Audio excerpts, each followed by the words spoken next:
Une main comme un hommage aux victimes, celles qu'il a sauvées et celles qui ont disparu voilà 5 ans dans la station de métro Malbec.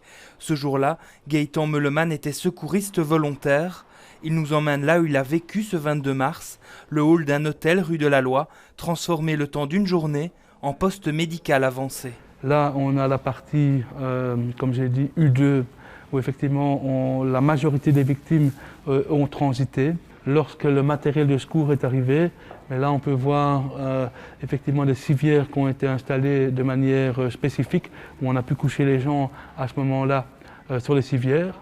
À la coordination ce jour-là, le chef des urgences du CHU Bruckmann. Il descendra dans la station de métro, puis assurera l'organisation des secours médicaux.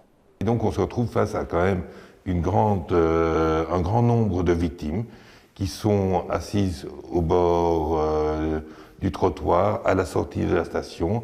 Et c'est comme ça qu'on trouve l'hôtel Thon, où là ça a été excessivement rapide, où en 5 minutes ils ont vidé leur grand hall d'accueil pour pouvoir accueillir les victimes et catégoriser ces victimes. Au sein de ce poste médical avancé, Gaëtan trouve ses marques. Il a quitté la maison de repos qu'il dirige pour mettre à profit ses compétences d'ancien infirmier formé à la médecine d'urgence. C'est lui qui accueillera les premières victimes. On soigne tant bien que mal. Une fois que les secours arrivent, on peut poser des perfusions, on peut commencer à injecter des médicaments pour soulager les douleurs, traiter les brûlures, traiter les polycriblages, les hémorragies. Et ce qui m'a marqué, moi, ce jour-là, c'est le flux incessant. À un moment donné, je ne pouvais pas m'imaginer de la quantité de victimes qu'il pouvait y avoir dans le métro. Demander aux pompiers, il y a encore combien de victimes dans ce métro, parce qu'on ne voyait pas le bout. Alors, 5 ans après, que retenir de ces événements? Car oublier est impossible. C'est une journée qu'on n'oublie pas. Et les jours qui suivent non plus. C'est ancré en vous. Et deux images que moi je retiens particulièrement de ce jour-là. C'est une dame qui est brûlée au niveau de la face, qu'on soigne, qui est choquée et qui n'arrête pas de répéter toujours la même chose.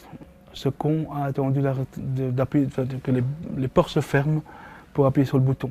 Là, c'est une image qui me reste. C'était une solidarité entre toutes les disciplines qui sont intervenues, mais pas uniquement entre les disciplines, entre les victimes elles-mêmes, entre la police, les pompiers, les ambulanciers, médecins, soignants. Avant que vous arriviez, j'ai fait les 100 pas dans l'hôtel.